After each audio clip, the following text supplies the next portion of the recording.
Welcome to the Evolving Spiritual Practice podcast. My name's Ralph Cree. This is brought to you in association with bodyheartmindspirit.co.uk. In this episode, I talk with Levi Barker about the psychedelic plant Iboga that comes from the rainforests of Central Africa, Gabon, Congo, those kind of places. And Levi works at a retreat center, an Iboga retreat center in Costa Rica called Iboga Wellness. And he's worked with Iboga for 12 years. And he has been to Gabon and been through the proper Iboga initiation in the jungle in Gabon with a shaman. And the Iboga Wellness Center in Costa Rica is a kind of blend of the Bwiti tradition from the jungle of Central Africa and a kind of Western psychological approach, and kind of blending the two. This was a really interesting conversation for me to have because Iboga is not something I know that much about. It's been on my radar for a few years, and I found it very interesting and wanted to explore it more. And Levi was a great person to do that with because he's very humble, matter of fact, open, honest, and very, very experienced. He's helped hundreds of people and done the full initiation himself and worked with the substance for many years. And it really helped burst some of these urban myths that surround Iboga and this disinformation about it, and we really explored the ins and outs of this substance and the tradition and the use and the safe use and what to expect from it. And I normally do quite a lot of talking in my podcast episodes, but this one was just mainly me asking questions and sitting back and listening to Levi talk, because he had so much to say about it. And I think if Iboga is something you're interested in, this is a good conversation to listen to, because it's I think we explore a lot of the territory, and Levi wasn't holding anything back. He in Costa Rica, a lot of maybe all plant medicines are freely used. They're unscheduled. So in the USA and in England and Europe, a lot of these kind of medicines are illegal. But Costa Rica, they don't have that problem, so he can talk very openly and freely about it. So I really, really learned so much in this conversation, and I hope that you do and benefit from it. And if it's something that you feel drawn to do, then I think Levi and the center in Costa Rica is probably a good place to start. So, Levi Barker, welcome to the Evolving Spiritual Practice podcast. So we are going to be talking about Iboga today, and the center you run or work at in Costa Rica called Iboga Wellness, so Iboga is something I haven't had experience of. It's for those listening, it's a psychedelic plant from West Africa, primarily Congo rainforest and Gabon, those kind of areas. But we'll go into that. Levi, you're the expert on this. You can tell us all about that.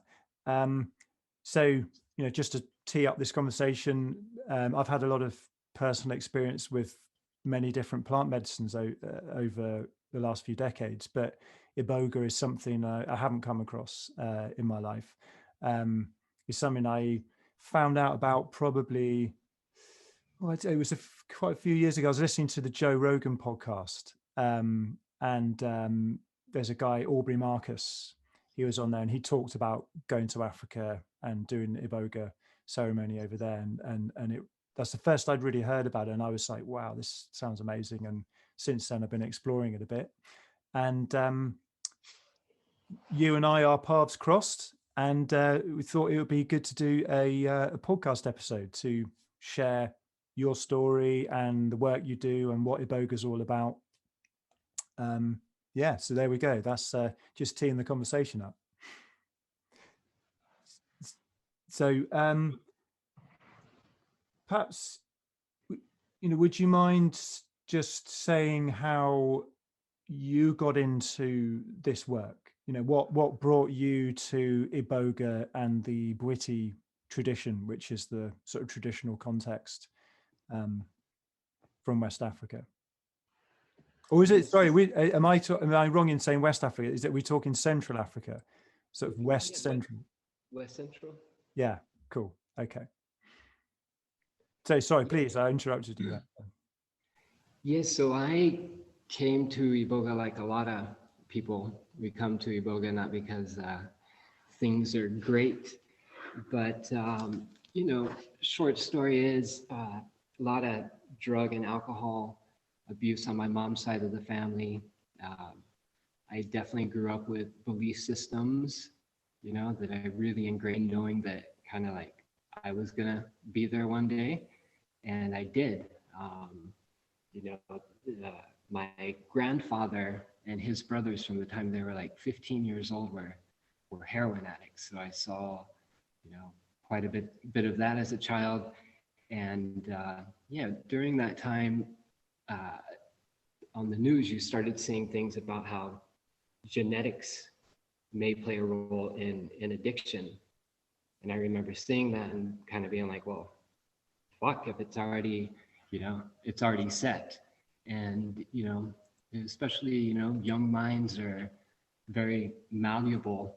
And, so I grew up with this belief that at some point, I was going to try opiates. And sure enough, I did. I had a snowboard accident when I was 19 and broke my wrist. And that was my kind of first prescription for pharmaceutical opiates. And realized it allowed me to get away from myself and kind of get out of my own mind and ease the anxiety. And that was great. And like anybody that does opiates, that it's wonderful at first, and then it really, the first time you become sick, you realize like what you've gotten yourself into.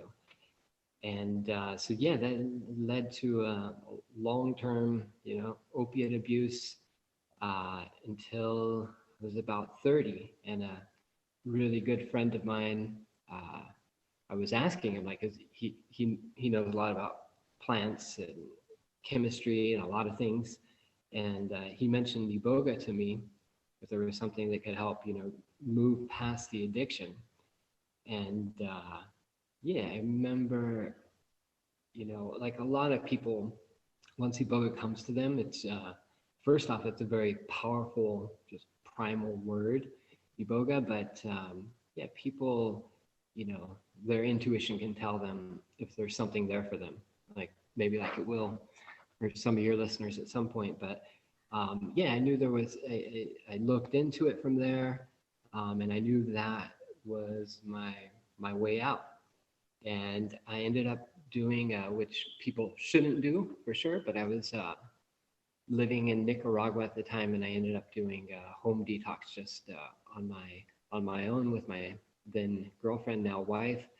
And went through the experience. And when I came out the other side, I wasn't physically addicted to opiates anymore. And that was the first time in a long time. But beyond that, I felt better. When somebody gets off opiates, there's a deep depression afterwards. And so the Iboga definitely helps manage that as well. And so from there, I even from that first time I'd had Iboga, I knew I wanted to work with it, just how powerful it was. And so I went on living my life. And then maybe a year and a half later, there was a Gabonese shaman that came to Costa Rica to start a retreat center called Iboga House. And that's actually where Aubrey went. So Aubrey went to our teacher's place called Iboga House. And so I met this teacher, his name's Muginda, about a year and a half after my initial Iboga experience. So I think he saw something in me or thought it was pretty cool because I did the medicine and the detox on my own and had met him already having the medicine. But anyways, we connected, became friends, and eventually started training me to be an Iboga provider.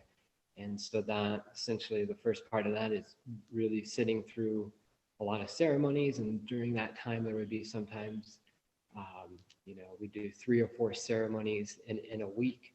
So you're going, 3 or 4 nights during the week, not sleeping.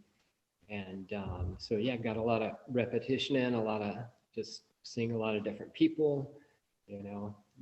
Everybody has their own experiences and problems, but really they kind of narrow down to like some big specific ones that are a lot easier to manage. And so learning those and learning kind of the big picture solutions for people.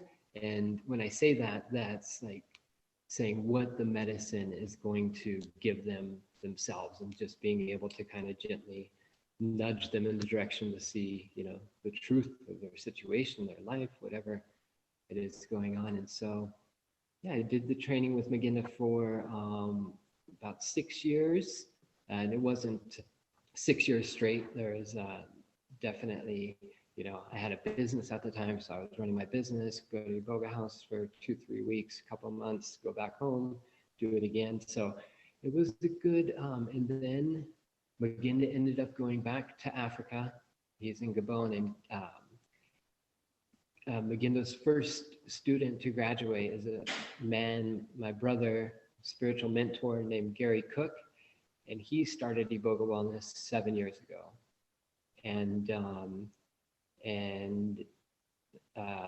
So I came to work at Iboga Wellness. I was here for a year and then went to Gabon to get initiated. I was kind of an odd one because I had been around Muginda and the medicine so long but hadn't been initiated yet. And I went and got initiated, and when I did, I got Muginda's blessing to serve the medicine. So it was a good 7 years of working with Iboga and being around it and training a lot before ever giving anybody Iboga, besides myself.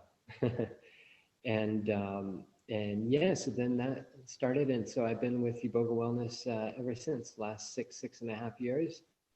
And we've had, over that time, over 900 people come to Iboga Wellness. We have small groups of 5, 7 max, more like 5 or 6 these days. And it's been amazing. Yeah, it's just amazing. People come open, willing to, look at themselves and learn, and actually, then take those lessons and not just understand them, but apply them. And a lot of lives get changed for a lot of different things. And so, I'm just super blessed to be able to work with this medicine and, be able to share it with the world. And I think Iboga has a really big future. It's kind of just coming out now that it's not just this addiction toll, but it's also for all these other life problems that us humans have to deal with. Everybody has to deal with their own mind, their decisions, their own internal dialogue, their emotions. And so this medicine really gets to the core of allowing one to understand themselves, on a very deep level. And when somebody understands themselves, then, the path opens up forward on like, what do they want to spend their time doing and what do they want to focus on?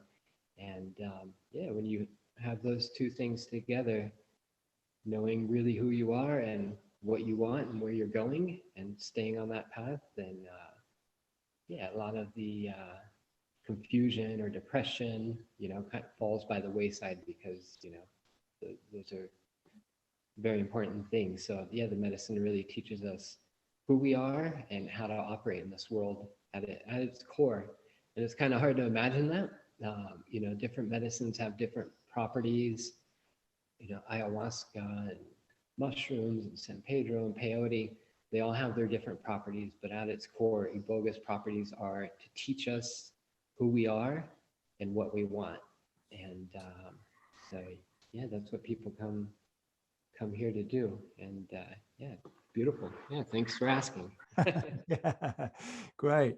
Well, one thing that stands out about Iboga to me is that Africa's not known in the same way that, say, South and Central America are, as a place where entheogens or plant medicine, psychedelics, you know, it's not well known for those kind of substances. And Iboga seems to be the primary one. I mean, I know there are psychedelic compounds all over Africa that people have been using, but it's not been so much. Yeah, it hasn't made its way into the culture in you know, Europe and America so much, well, at least as far as I can tell. I mean, would you agree about that? I mean, it's quite an unusual thing for, you know, to be associating psychedelics with Africa, it seems. Yeah, no, absolutely. It's much more, you know, underground per se.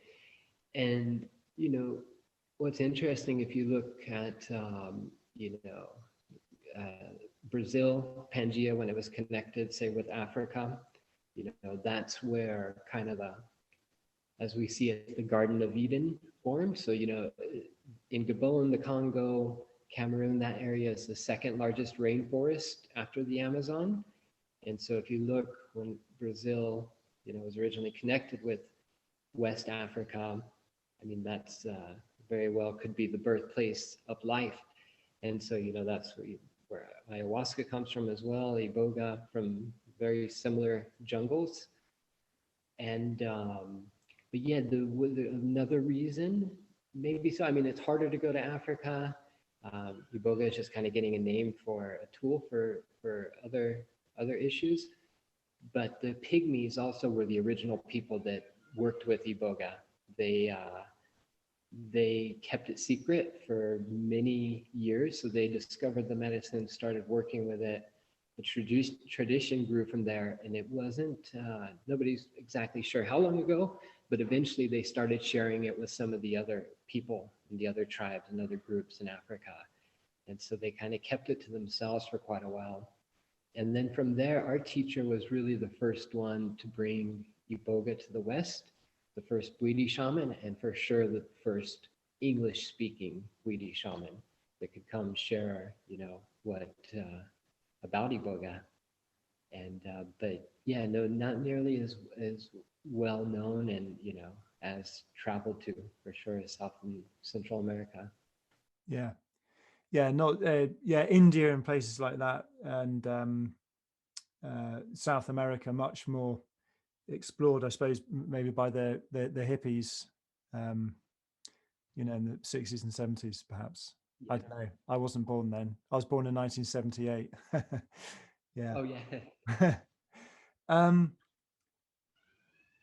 So the one thing I would be really interested to explore is this difference between, you know, you said you at your first experience was just at home, you know, doing it yourself, uninitiated, didn't really know what you were doing, and you know that versus a proper initiation like you did in well, you seem to have done sort of two types of initiation. The one is in Costa Rica, and then the second was when you went to Africa and did the traditional initiation. And looking on your website, the Iboga Wellness website, they seem to be two quite different types of introduction to Iboga. So there's kind of three entry points there. to working with this medicine. One is the kind of DIY at home, not advisable, because one of the things that sticks out about Iboga compared with a lot of plant medicines is the toxicity level. Psilocybin and DMT, are very benign substances. The toxicity level is extremely low, whereas Iboga, once you get up into very high dosages, there is a risk of fatality. So that's a factor with Iboga, which isn't quite the same with magic mushrooms and those sort of things. Which is why I imagine it's very dangerous to just get some Iboga, do this at home type of thing. And then you've got this the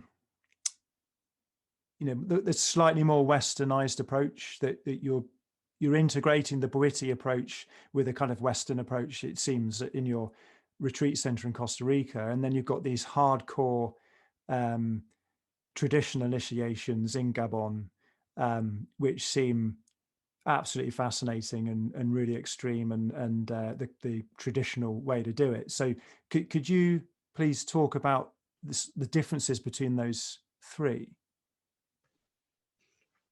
Yeah. Well, with the detox, and I'm glad you mentioned it, definitely isn't advisable, especially for a detox. And when you hear about the dangers of Iboga or any deaths that have taken place, they've all been detoxes.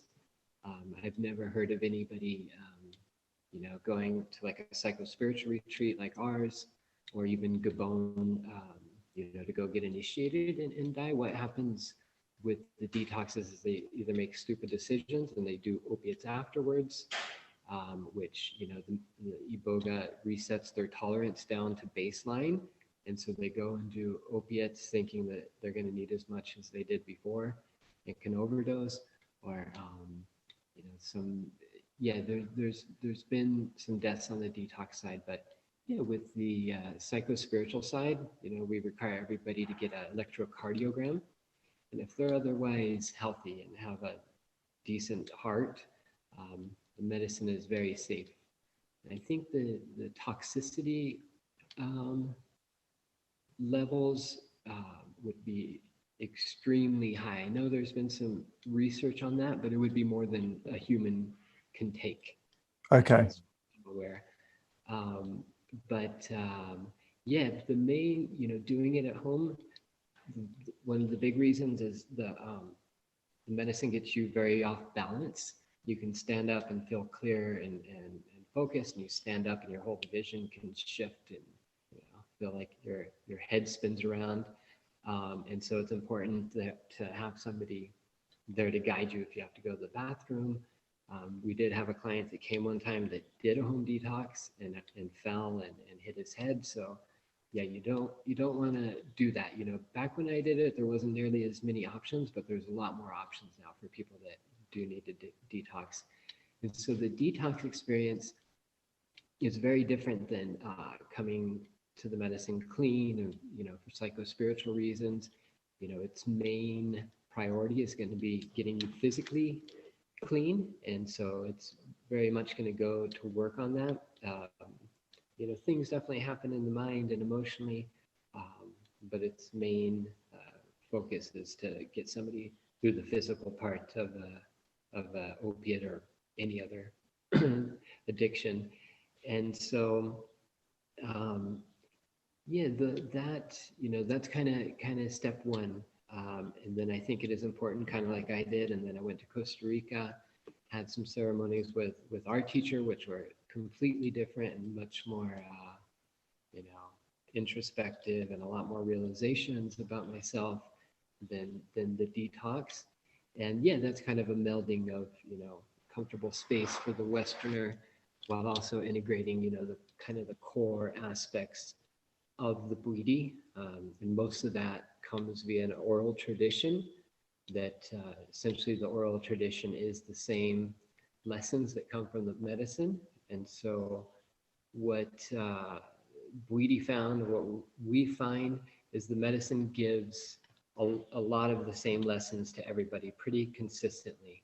You know, like I said, people come with their own experience, but the answer or the solution in the end is very similar for a lot of people. So there's very consistent messages with this medicine.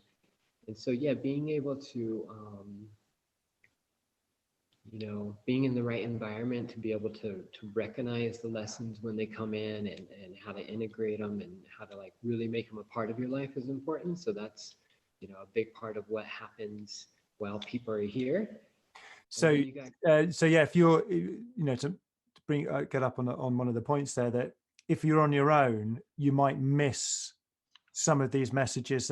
So because you've worked so many times with this medicine, and you're saying there's a kind of handful of themes which tend to come up, and once you start to see that theme, happening with a person going through this medicine, then you can sort of draw their attention to that and say, is that what you're saying?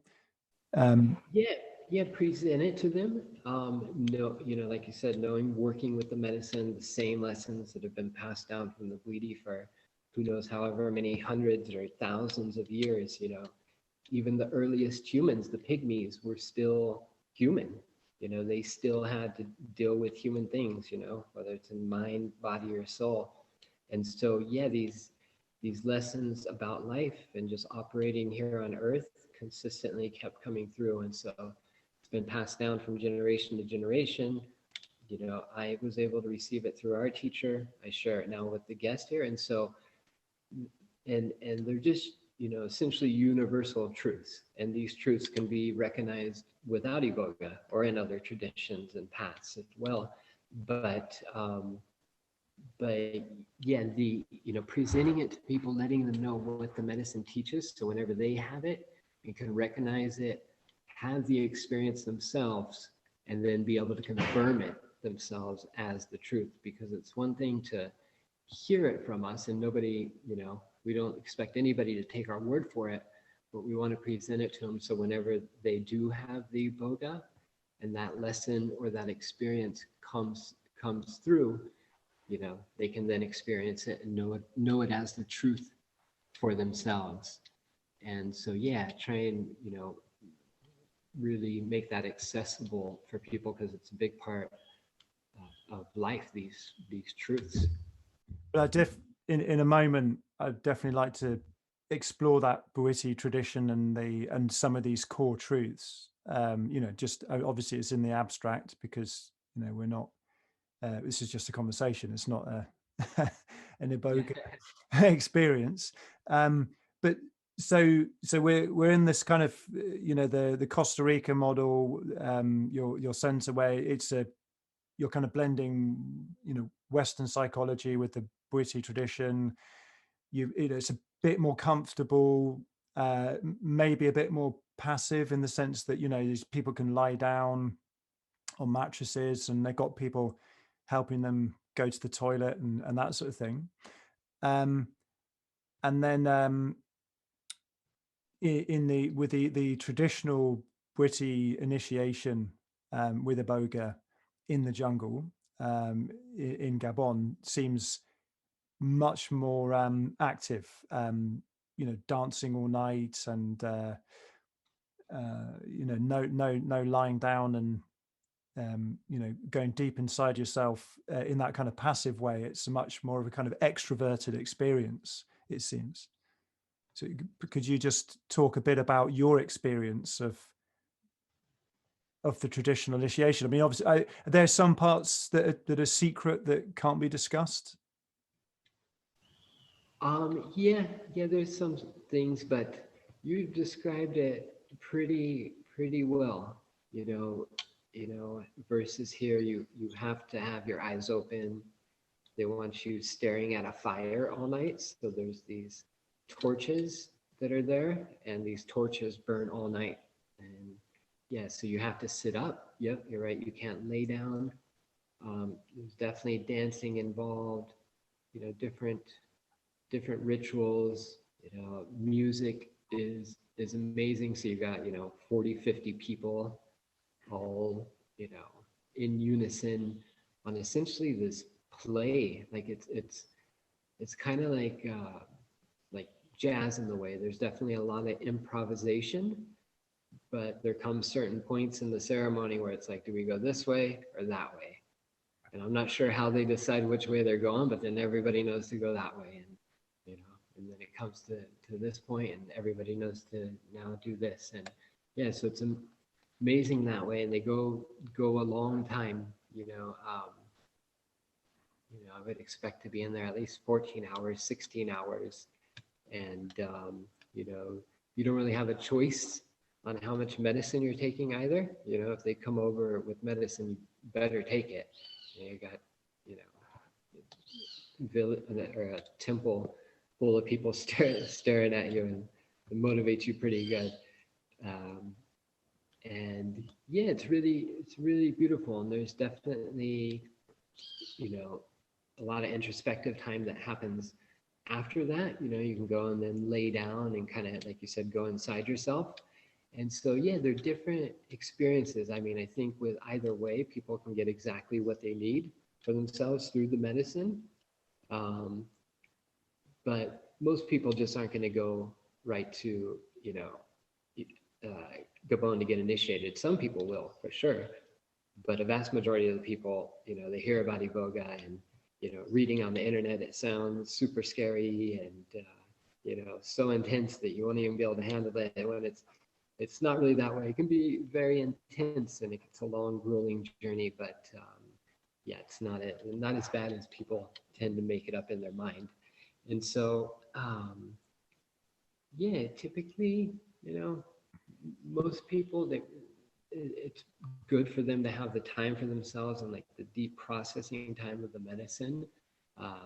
You have this whole show happening around you in Gabon, which is so super, super beautiful, but you're not, I mean, at some points, but mostly there's so much happening around you. You're just like, your senses are just overwhelmed. So you're definitely focusing on that more than, you. Yeah. And it perhaps now would be a good time to just explore what it's like when you're under the influence of Iboga. And so, I mean, the first thing I've heard from it is that it can be a very long experience. It can last up to, it can last for up to 36 hours. I've heard. I don't know whether that's an exaggeration, but so is that like one dose of it would last 36 hours, or is that one dose and then a few hours later you have a bit more and then you have a bit more? Would one single dose last for 36 hours? It could, everybody has a different sensitivity to Iboga. So at least for their, when people come here for a week, they get the medicine twice. And so at least for the first time, we're trying to figure out where their tolerance is. And it doesn't, have to do with how big, someone is, male, female, just everybody, you can tune in pretty well after doing it for quite a while. But at least on the first one, we stagger everybody up for the first ceremony. So we'll give them some medicine, wait an hour and 20 minutes or so, see how they're reacting, give them a bit more if they need. And so the goal is to get everybody deep to go in, get what they need from the experience, but then hopefully come back and sleep, 24, 28 hours later. Some people will go, 36 hours or even longer. But, during that time, I mean, it's calmed down. It's not like you're in this super intense experience. It's just as the medicine's working on you, until it allows, kind of the rule is until you sleep, like it's still giving you what you need. And so, by that time, you've gotten so cleansed physically, mentally, you've thought everything you could ever think. Eventually your mind will kind of shut down, your body will relax, and you may not be sleeping, but you're just kind of there, present for a while, waiting for sleep to come. And but yeah, the experience, there's certain symptoms that happen with Iboga. People definitely get sensitive to light, see a lot of flashing lights.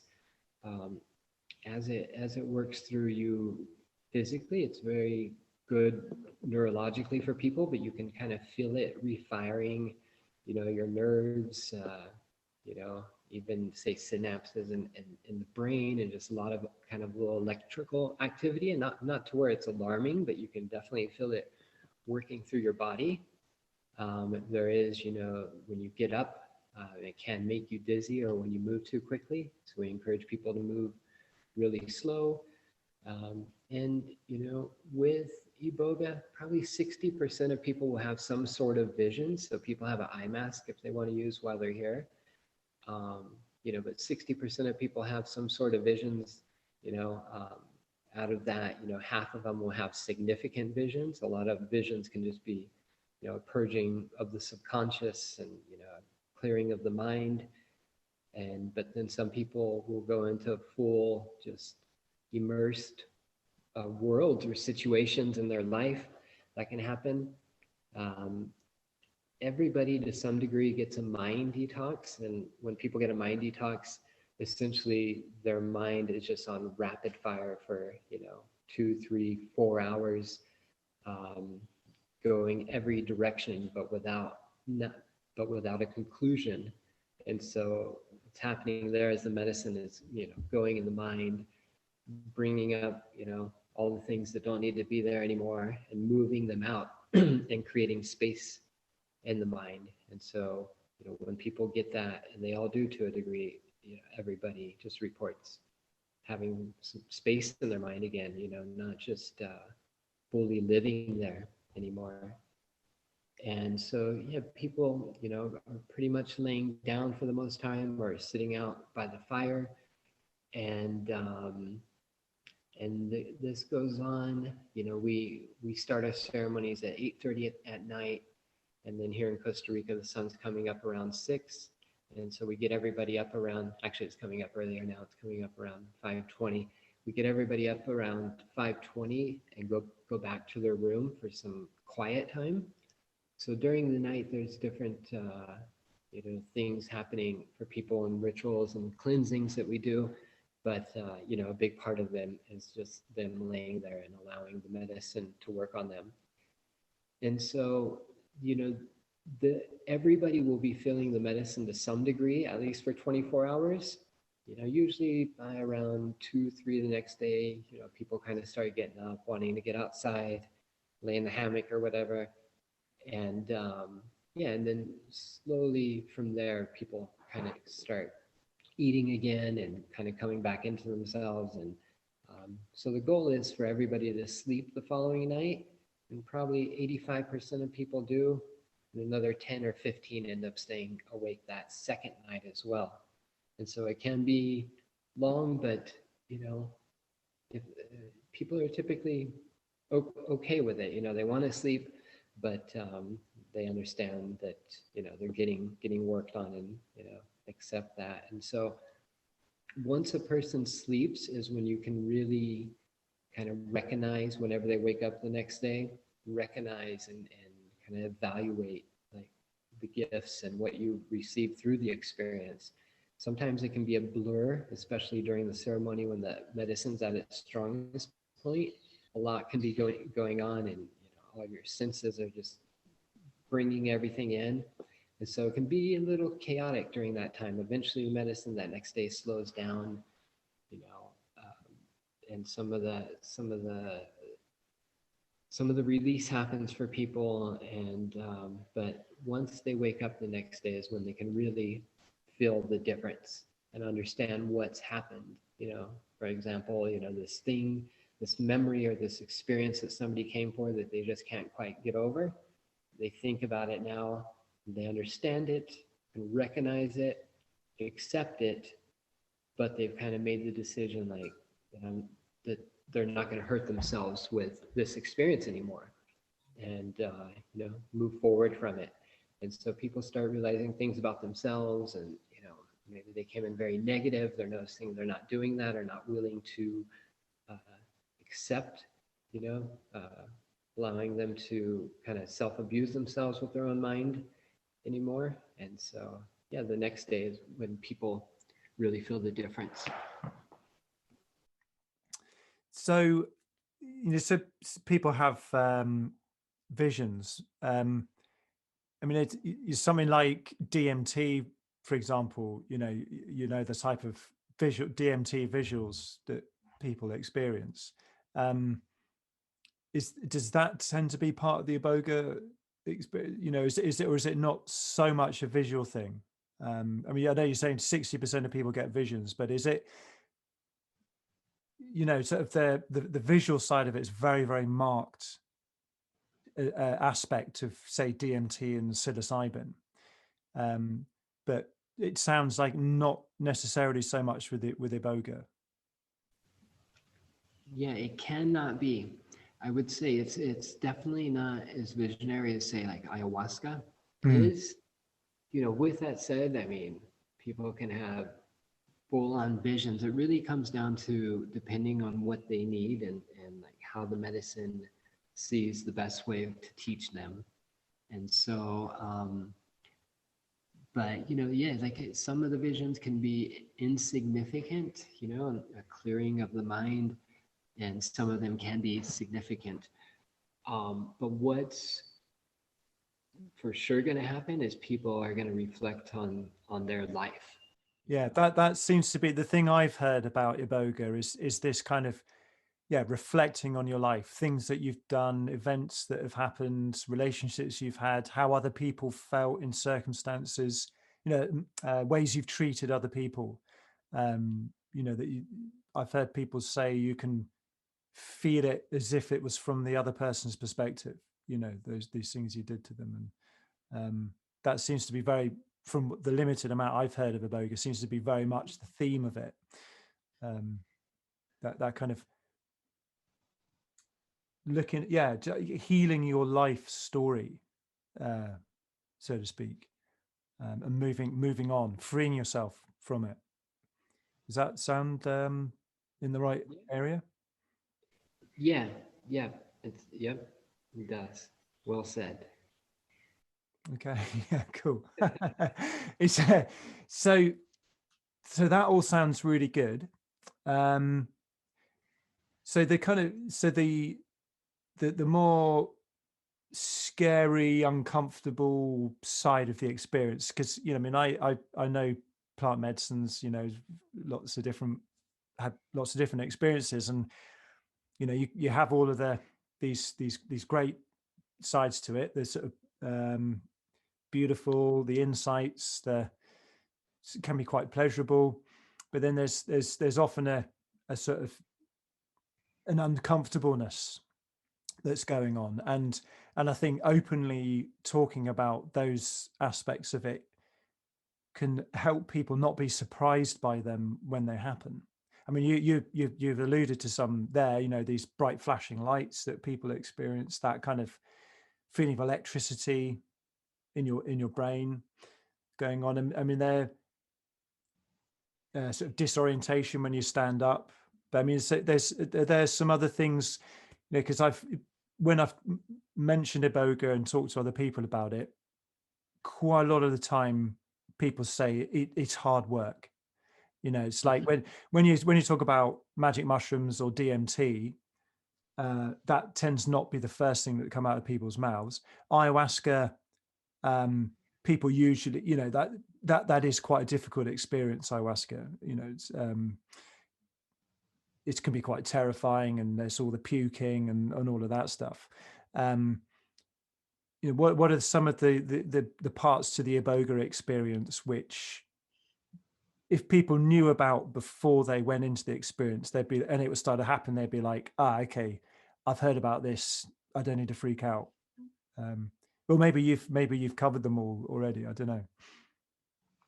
Yeah, one thing with Iboga that's important to for people to learn about, if they're interested in Iboga, of course, is the plant itself you know, the medicine is in the roots, so it's very earth focused.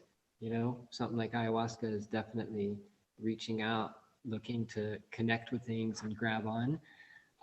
So in the Iboga experience, it's never scary. And so that's kind of relieves a lot of people. Like it can be hard and there can be, you know, it's a, like your friends have said, it's definitely a lot of hard work, but it doesn't get scary.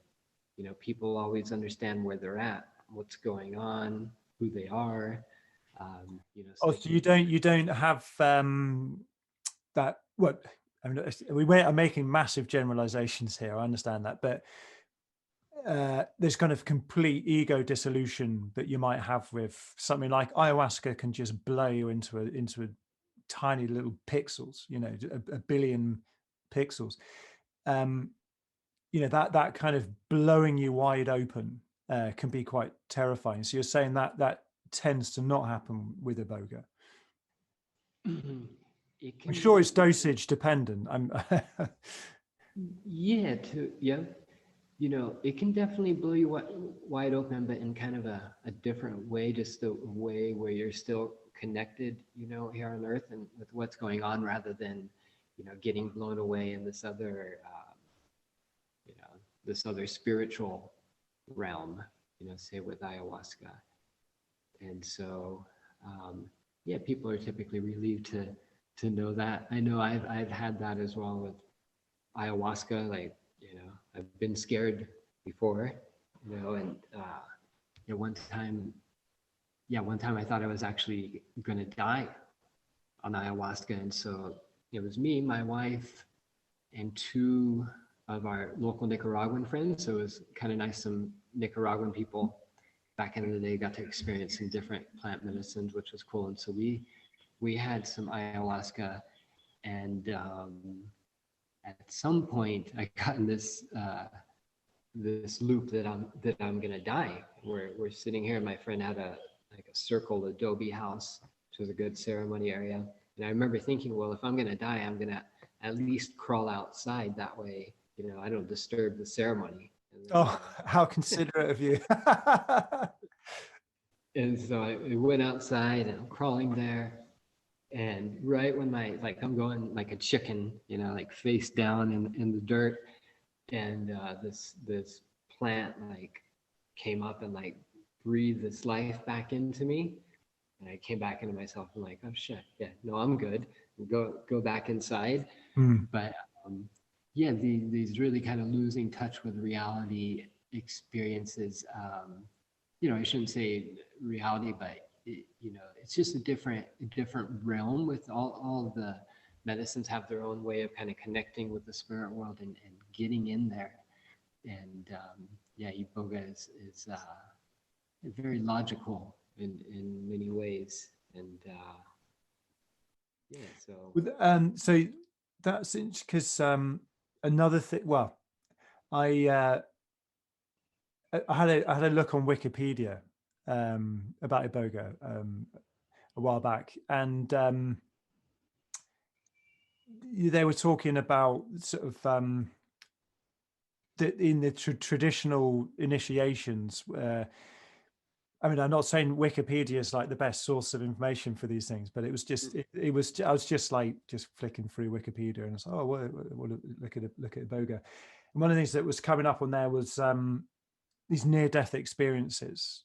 And I don't know whether that's even a thing or whether it's just someone on some ethnographers from, you know, hundreds of years back said this about, you know, when they were visiting these areas um, uh, of Africa. So is a near-death experience, you know, I mean, obviously, you know, you're kind of dying to the life you've lived up to this point, you know, letting it go, all of those kind of like bit more kind of metaphorical. But you know, you were just talking there about, you know, ayahuasca and other things can really make you feel like you're dying, and you know, part of the experience, something that you glean afterward is that you actually went through that experience where you thought you're dying and you came out the other side and you made it, and you're stronger and you're it's a great relief.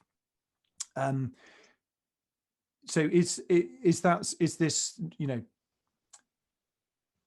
near-death experience or ritual death, like a big part of the Iboga ceremony, or not so much? Is that not good information I came across? Yeah, not here anyways. I mean, there is some Bwiti that talk about they want to take you right to the edge, where, with the medicine take you right to the edge so you can fully enter the spirit world.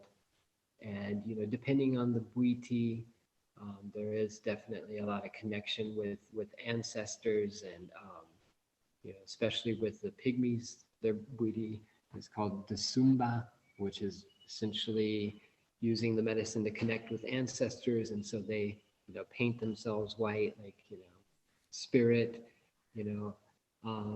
But, here it's definitely all about life, even though maybe they may be taking people to, this, and I'm sure some of them have. They've given them so much Iboga, like, over days or something that, you can essentially get paralyzed after a while. If you have enough Iboga, you'll just be laying there for 3-4 days, have to have people give you water.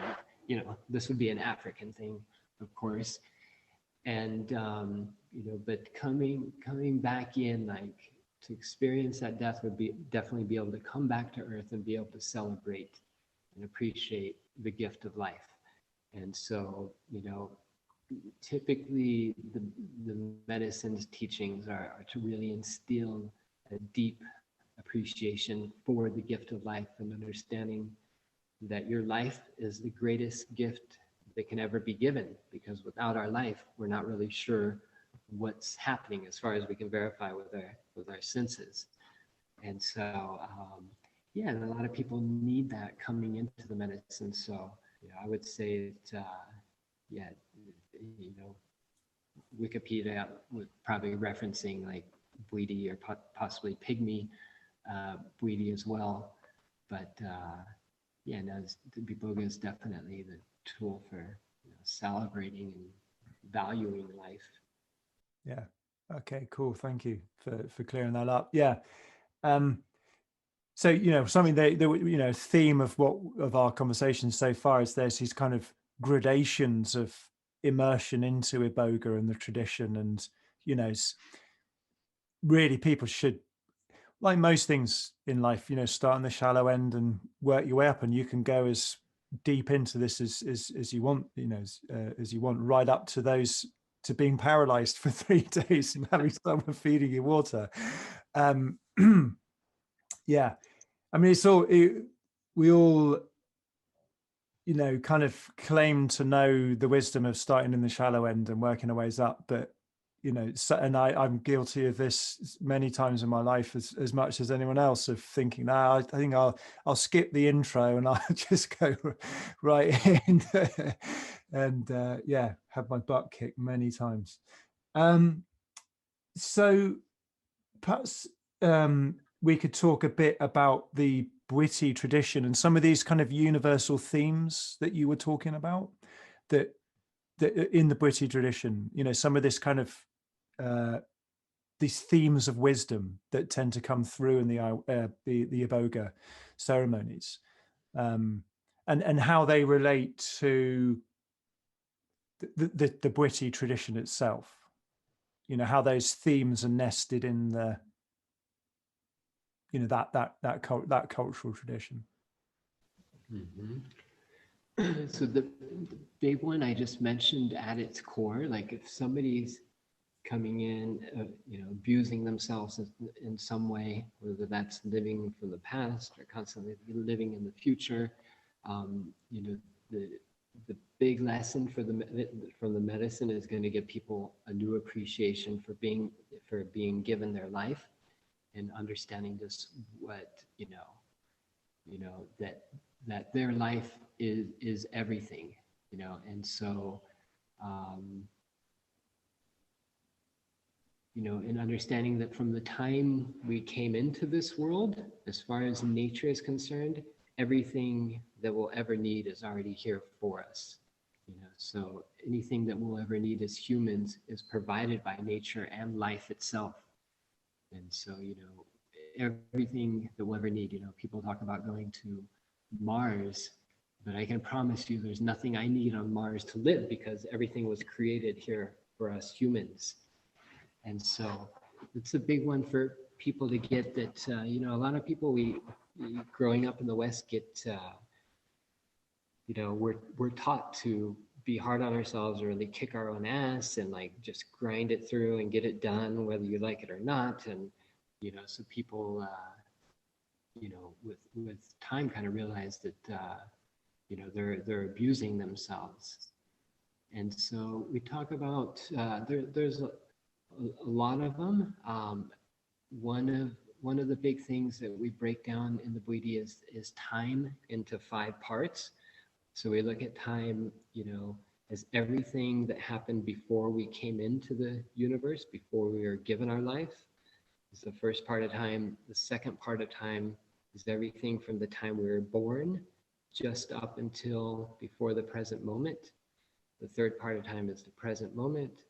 Fourth part of time is our future until we leave our physical body. And the fifth part of time is everything that happens after we die, all the future of humanity afterwards. And so in the Bwiti, we look at depression as always living in the past, making decisions from the past, constantly going back there. When you get stressed, go back there, with this memory to give you a certain feeling, to, verify whatever it is that you're, getting from that emotion. And we look at anxiety as living in the future, always making decisions and being, thinking of the worst possible case outcome of every decision that comes across your mind. And so, understanding that the only time we can ever control, or the only time that's real or anything is ever done, is of course the present moment. And so, like in a lot of traditions, being present is having all your senses operating at once, or at least having some of them operating at once. And so one thing we do in the Bwiti to kind of, if we're learning how to connect with our senses and get some present time, and, a lot of people talk about the present moment. Nobody's ever present all the time, not even the Dalai Lama, so it's unrealistic to think that you're going to be always in the state of presence, but we do need some present time, and so we do that by tuning into our senses. And what we do is kind of cycle through our senses very simply. What do I see? What do I feel? What do I hear? Go through 2 or 3 of those senses. And so we know the present moment is so important because our intuition is the way that our own soul speaks to us. So, when we came into this earth, we were given a mind, a body, and a soul. And of course, we need to take care of those 3 things in order to have a good life. And so we understand in the Bwiti that our own soul, and whether, you look at it as your higher self or whatever your viewpoint is on that. And we definitely have a lot of people that, not a lot, but we have people that come in that aren't interested in spirituality or, even energy. They're just coming, for this specific problem. And this is kind of their first introduction into anything spiritual. And thankfully, it still works for them. And they typically come out, viewing the world in a different way. But we look at our intuition as the way that our own soul speaks to us. And in the Bwiti, we know that our soul is our guide for, the big decisions in life. We have our mind for planning and logic, but for big decisions, we need to be able to check in with our soul, get an answer, trust it. And once we do that several times, trust it, and the right outcome comes, and we, build confidence in it and learn to fully trust that. And so, within that,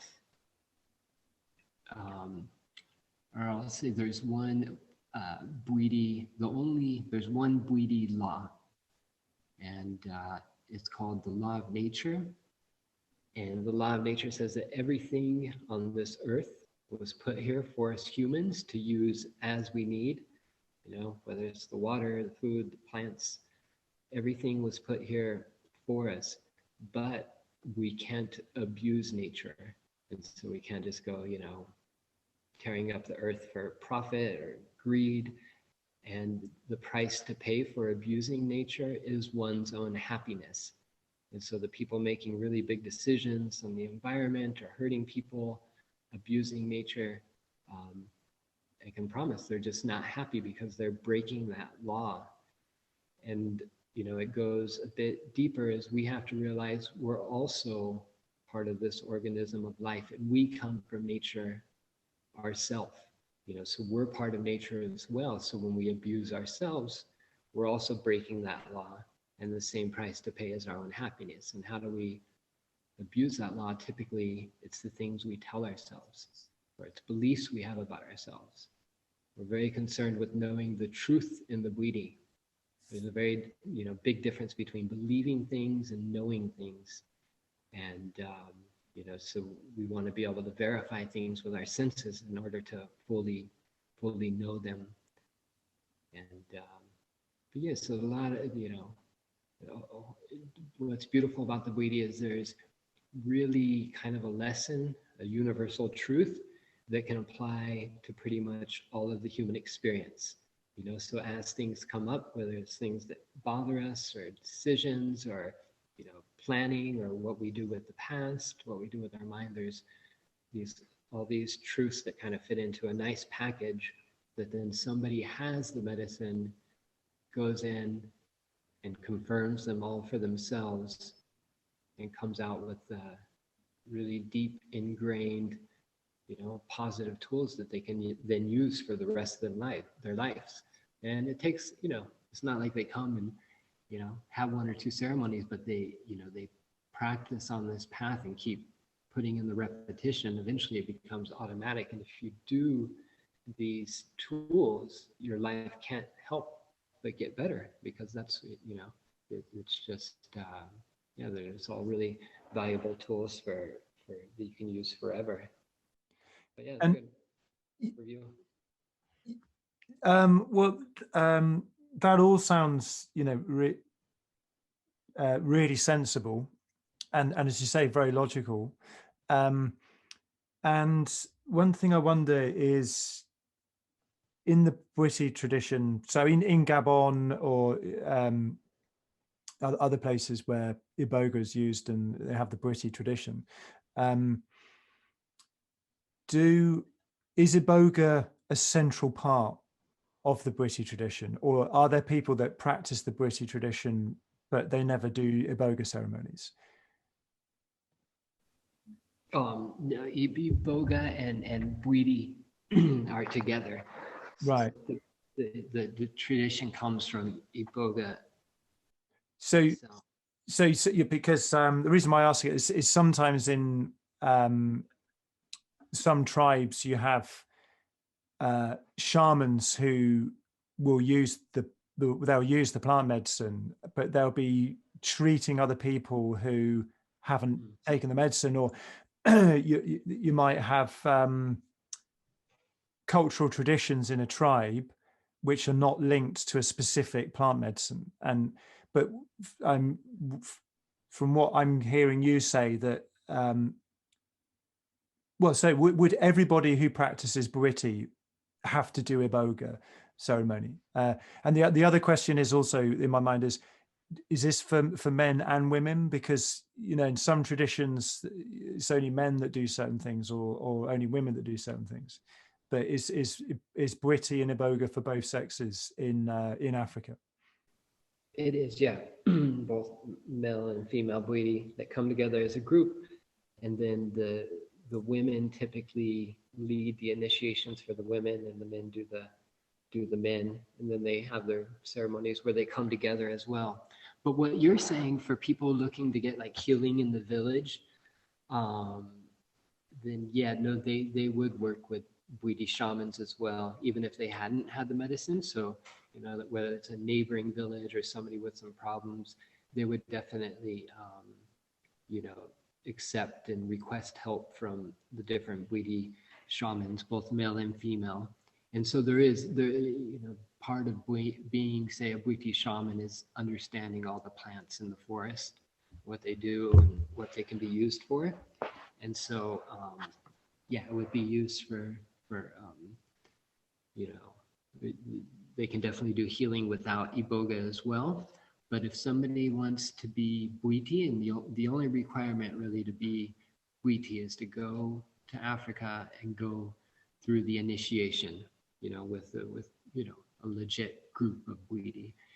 And once you see, you know, so a lot of people in Africa, anyways, may just go and get initiated once, you know. And even though it's Gabon, that's still a small percentage of people. If you ask, I remember going to the consulate in Washington, D.C. the first time I went to Gabon, and she asked me what I was going to do. I'm like, well, I have a friend there, and I'm going to go get initiated.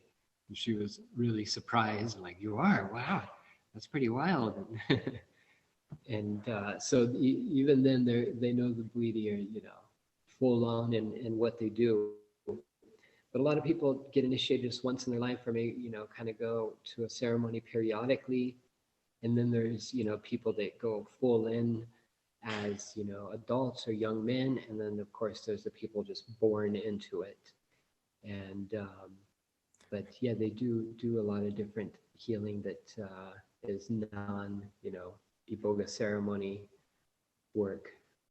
So can anybody, you know, provided they do the initiation from any part of the world, be initiated into the Bwiti tradition and be welcomed into it? I mean, is it only for people from these regions of Africa, or can, you know, I mean, are you a legitimate part of the Bwiti tradition now, you know, as an American? Yeah, yeah, for sure. I am, but yeah, you know, somebody has to kind of invite you. You know, you have to talk with somebody to get into Gabon. You actually have to get an invitation from a Gabonese person to get entrance. And but yeah, you know, our teacher holds initiation. So if somebody wanted to go, you know, he would essentially just make sure they're ready and invite them to come. So yeah, no, that's Okay, so it's a universal thing. Yeah. yeah, yep. It's for everybody, and that's kind of a newer thing. It wasn't like that before. Eventually, you know, the pygmies shared the medicine with the rest of Gabon, and then, you know, some different kind of offshoots of Bwiti were born of that. And then our teacher, the reason he came to the U.S. was to spread Iboga to the Western world, and so you know, he was looking to bring people into the medicine. And so that's, you know, that's happening in Gabon now. There's, you know, more tourists and people just coming to get initiated there. And so, yeah, they're definitely welcoming of it. And they have to be kind of similar into the, into some of the South American traditions. And I'm sure to an extent in Gabon, you know, some of the young people that grow in it just aren't interested in it. You know, they want to go live in the city and, you know, you know, have big stereos and a big TV and stuff. And so, so they're definitely open to sharing it and being willing to teach Westerners about the tradition. But they do, you know, kind of spoon feed it to you, you know, little bits by little bits, which is a good way to do it. Yeah. And what about conservation concerns around the plant, you know, the wild plant? No, but I mean, it's something that crops up quite a lot with the toads in the Sonoma Desert, with the, you know, the Bufo 5-MeO DMT, and the vines for ayahuasca brew, and, you know, all of these peyote cactuses, and you know, is that a theme with the Iboga plant, you know, growing wild? And is it something that you're concerned about, or the Bwiti practitioners in Gabon, is it something they talk about?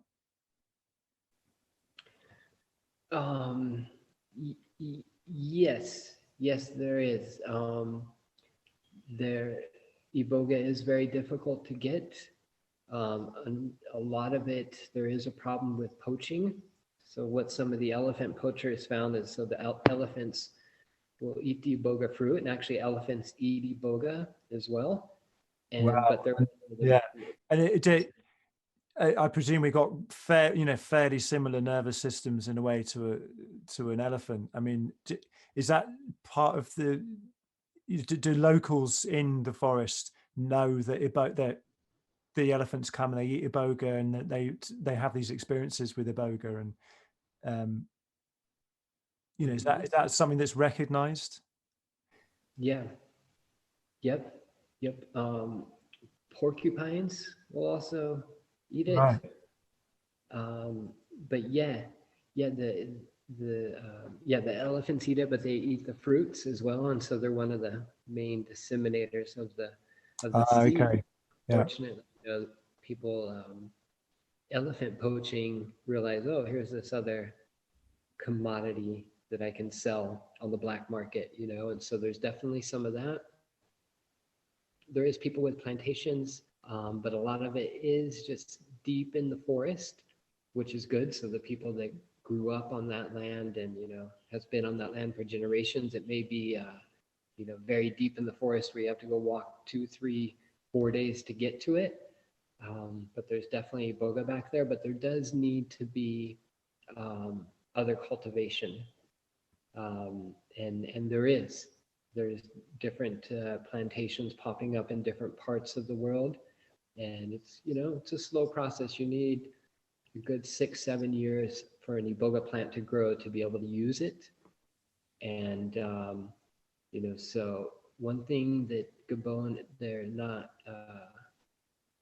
they don't do a lot of agriculture, and so some of them are starting to realize like there's a really good way to make money here, but they still would go out and just harvest iboga in the wild rather than doing their own plantation. But there's different things happening. There's a guy named Jan who has a project called Blessings of the Forest, which essentially raises money for different Gabonese families to start iboga plantations and keep growing iboga. And so, but iboga is growing, and it's going to continue to grow as word gets out on how good it is for all these different things. And so it's good that it's more underground now, because if everybody came to iboga like they did for, say, ayahuasca, there probably wouldn't be enough for everybody, to be honest. And so it's good that iboga is kind of in its growth phase. One of the other questions I wanted to ask you was, what's in your mind the difference between Iboga and Ibogaine? Because something I've come across is, I mean, I tend to be drawn more towards, a natural substance and the traditional use of it versus, an isolated alkaloid like Ibogaine. If you come across, well, I think actually you use in your ceremonies at your center in Costa Rica, you use the plant, but you also use an extract as well. I mean, I'm not saying that the extract's Ibogaine, but there's three things here. There's Ibogaine, which is the isolated alkaloid, made by scientists. You've got the original plant, and then you've got this tincture extract that you use. Could you describe the differences between those three things, please? Yes, so first would be the iboga right from the plant. So the root bark is used of the plant. So it's just typically kind of scraped off and peeled with a knife. And depending on how old the plant is, that root bark will get thicker and thicker.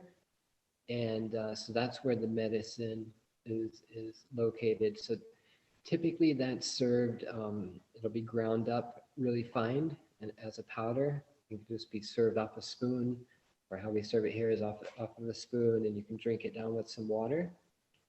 And the thing with having, if somebody has a higher tolerance and they have to take down several spoons of that, at some point they're not going to be able to take down enough because it's gonna come up, And so that's why we make the total alkaloid extract, which is essentially all the alkaloids in Iboga, which I believe there's 13 alkaloids. So all the alkaloids of the plant in a concentrated form. And so we do that. There's different ways to do it. And there's a way to use like chemicals. We use just natural 5% acid white vinegar and do the extract that way. So it isn't organic extract. And so to a degree, the powder, the root bark from the plant cleanses a bit more physically. And it can be a bit harder on the stomach.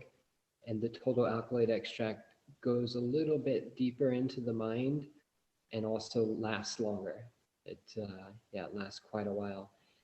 And then you got Ibogaine, which is one of those 13 alkaloids, which, I think is good for people that are doing like a drug detox. As far as I'm aware, I've never had Ibogaine, but it's not, from what I've heard from people that have come here, they say it's not as deep of an experience and it seems to go through you quicker. So you recover a little bit quicker.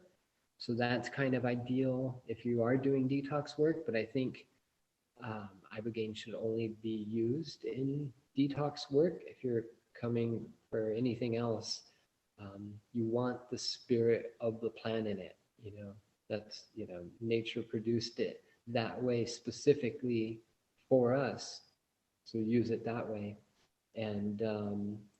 And yes, so the Ibogaine for detox and the root bark powder, that's typically what you would have in Gabon as well, as root bark powder or fresh root bark, kind of finely sliced strips of Iboga where it's still malleable and you can chew on it. There's juice in it, make your mouth really numb. And then sometimes they'll make a tea with the root bark powder. Just boil it for several hours into a little concentrated shot, and that goes in you quicker, and it leaves quicker too. So there's some benefit to that if you've had a lot of Iboga and you want to sleep the next 16 hours or so. Hopefully that helps. Yeah, that does. Yeah, I mean, you say there's 13 different alkaloids in this extract you do, and my hunch is that all of these alkaloids kind of work in some synergistic fashion to produce this amazing experience. And scientists and venture capitalists and people like that are always looking to kind of get the bit they want, taken out of the integrated matrix of a substance, so they can do whatever they want with it. And you can have some aspect of the experience, but without the whole of it. And I think something I feel very strongly is that the substance, the experience, the way it changes your life is embedded in a kind of complex matrix of phenomena, and trying to pull one little piece out, it can be effective for something specific, but it's almost like, my wonder is why do that when there's so much to be gained from the rest of it all? Why? Yeah, but I'm always a bit suspicious of wanting to break things apart and just take little bits out. I understand, there is a place for that sometimes, that certain discoveries are made and different medicines are discovered that way. But I think probably in this case, my instinct would pull me towards the actual full plant. Yeah, man, that's a good point. And I kind of love that part about these plants anyways, is, like you said, the investors and, the people looking to make money off of it are coming. But what I really believe and think is true is like the way to work with these medicines and working with them in a natural form is always going to be the best way. So I think even if they do, get it down to a prescription and sitting with a psychologist, I think word is still going to be like, no, you want to go do it in this environment with, people that know how to do it with the actual plant. And so, and there's going to, like you said, there's some people that just aren't going to come to Costa Rica, or they're just not comfortable, going anywhere. So, but they would do it, say, with their psychiatrist or whoever, and that can be helpful. But I really don't think they're going to be able to improve upon what's already here. They may be able to, make a product and make some money off of it, but they're not going to get better results than working with people that are trusted and reputable with the right medicine. Your Iboga is an unscheduled substance in Costa Rica. I mean, it's legal to run your center and stuff. So, but that's not the case in other parts of the world. I mean, it's kind of, there seem to be areas of the world where Iboga's kind of in a gray zone legally, other places where it's totally legal, and then other places where it's completely banned, like the US. So what's the status of Iboga currently in Costa Rica, for example? It is, along with all the other plant medicines, unclassified or uncontrolled. And so, there's a lot of different retreats here, ayahuasca, mushrooms and combo and San Pedro. And so one thing is for sure is that the government definitely likes the tax revenue that's coming from that. Yeah, good for them. It makes sense, doesn't it? Yeah. And so they're accepting of it, and it's starting also to just creep into the general Costa Rican culture. Like I know some Costa Ricans that have had their life changed and end up working with medicine and following that path, and they're generally pretty open to like natural healing modalities and working with plants, and so that's kind of in their DNA. So that's kind of in their culture, to work with natural plants and conservation. And so, if you describe it to some of them, they'll be like, I don't know about that, but they're at least open to people coming in, getting healing. So yeah, no, it's the spot to be. I mean, I guess, there's Peru, of course. I would say probably Costa Rica is kind of the second most well-known kind of plant medicine spot at this point, and then other parts of South America. Wow. Costa Rica just keeps coming into my life from different areas of just like,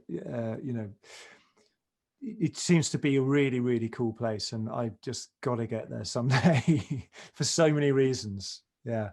Yeah, no, get in touch if you do, man. We'll have a spot for you. Thanks.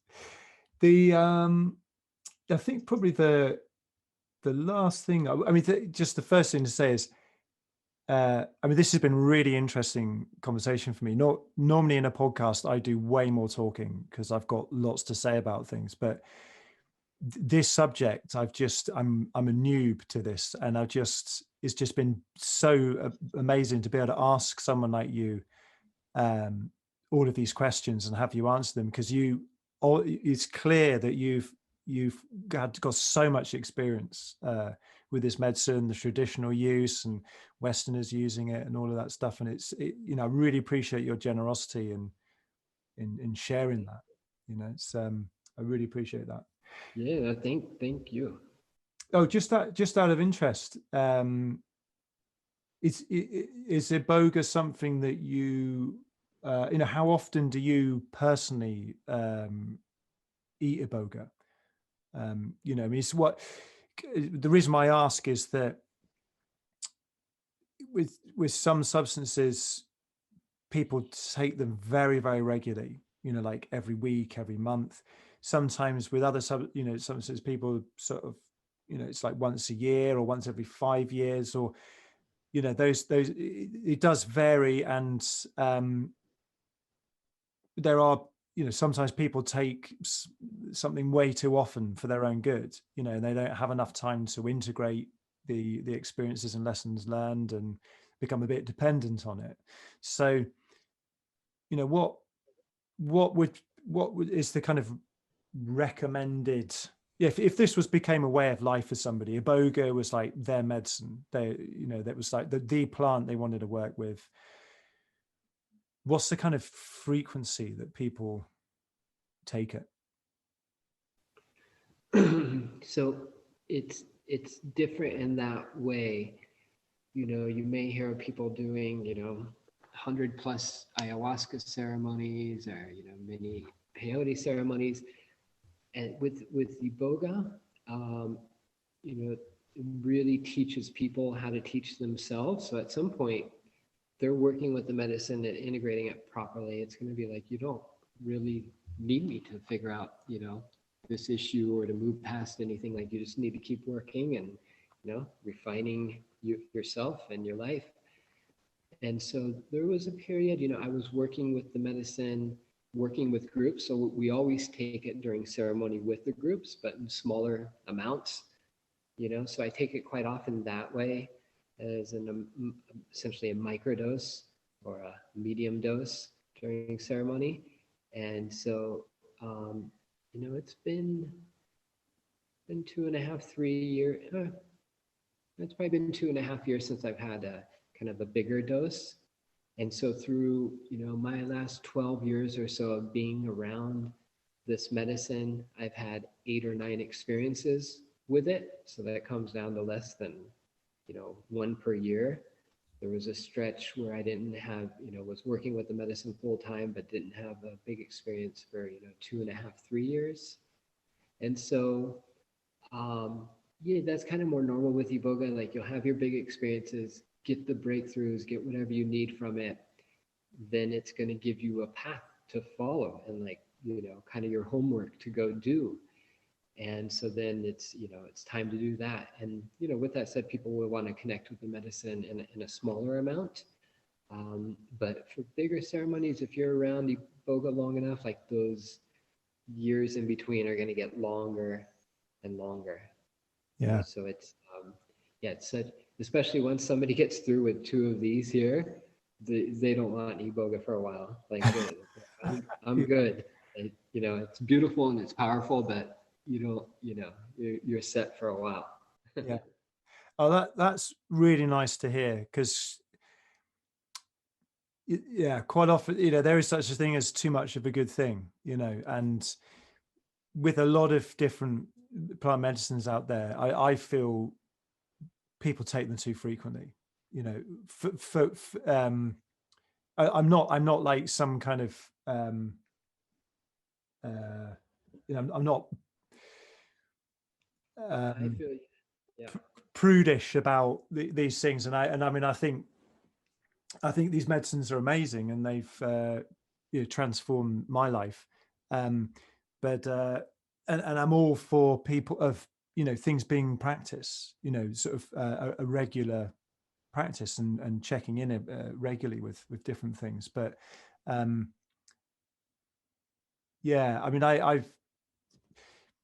you speak to, and I might speak to another person about another substance, and they're like, yeah, just get as much of this in you, and as much as you can for as long as you can, and then that'll just do it, and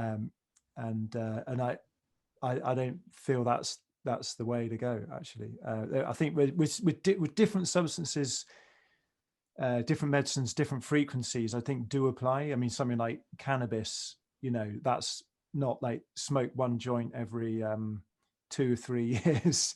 It's not that kind of thing. And with mushrooms a bit more frequent, but as well. But I think there are certain substances like like Iboga, and for me, ayahuasca has been something that's been so powerful. I haven't wanted to do it more than once every few years. It's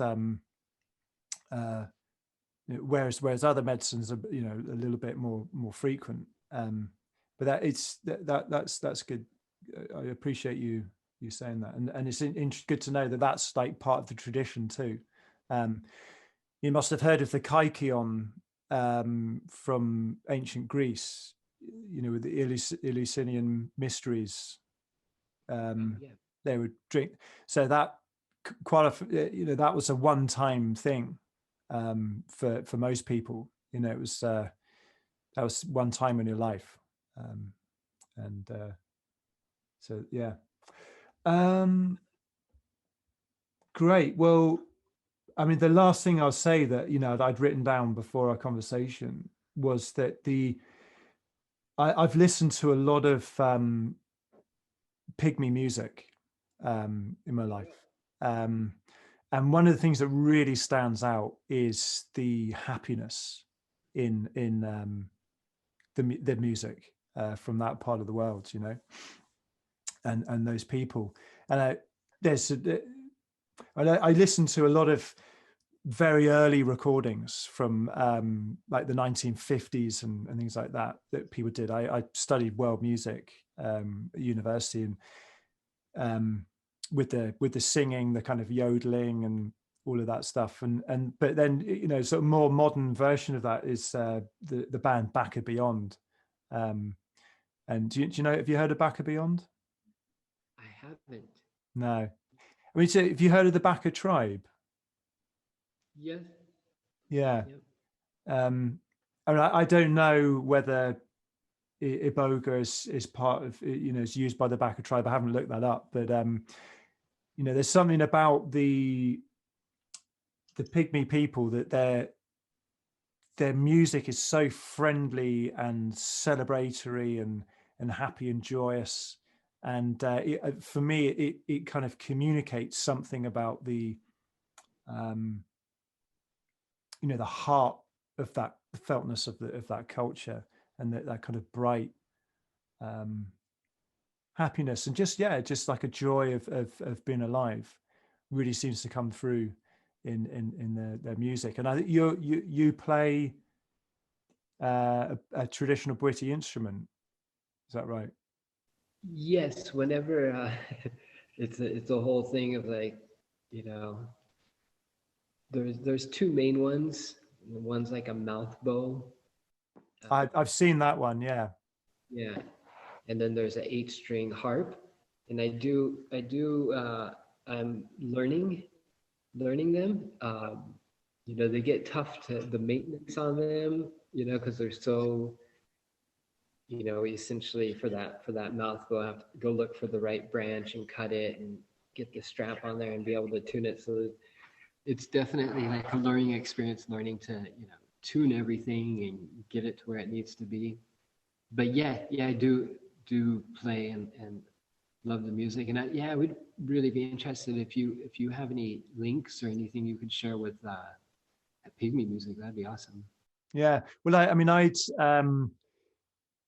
went to a university that had an amazing library of music, with all of these early recordings that people have made. But I mean, people can check it out. I mean, look up, some of these early recordings of pygmy singing, and it's just the most incredible music. I love it. And if you want to listen to kind of modern synthesis with that style of singing in it, the band Back and Beyond are really cool. Yeah, I really like them. Well, wow. Thank you so much, Levi. And is there? So, I mean, we've mentioned your retreat center a few times, but so if someone was listening to this and they wanted to find out more about your retreat center, what's the best way for them to go? Yeah, so ibogawellness.com, and we have our phone number there. If anybody wants to call or email, we can send you kind of a retreat overview so you can see everything that's happening. And yeah, feel free to get in, anybody that's called, if you want to get in touch, feel free. Great. Well, you've really piqued my interest in it. And there's quite a lot of, I don't know, just misinformation and urban myths about Iboga, and I feel like you've really cleared up some of those in my mind. Iboga was something I felt it's kind of been on my to-do list.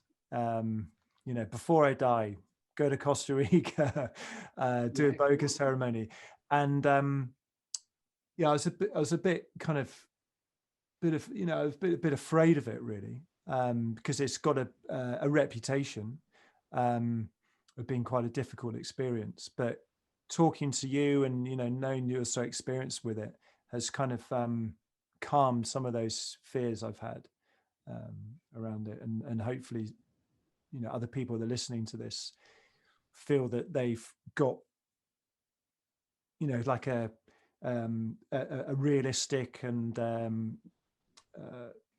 unbiased description of the whole world and surrounding Iboga and the treatment stuff from you. So I really appreciate your honesty and humbleness that have really come across in this conversation. Beautiful. Thanks so much for allowing me to spread the word of Iboga, and hope we do see you for some time here in Costa Rica. Yeah. Okay, well, goodbye, Levi. It's been such a pleasure to meet you. I almost don't want to end the call because I've enjoyed it so much. Thanks so much. Hopefully we'll be in touch, and thank you for doing this. I made all the music that I use in my podcasts.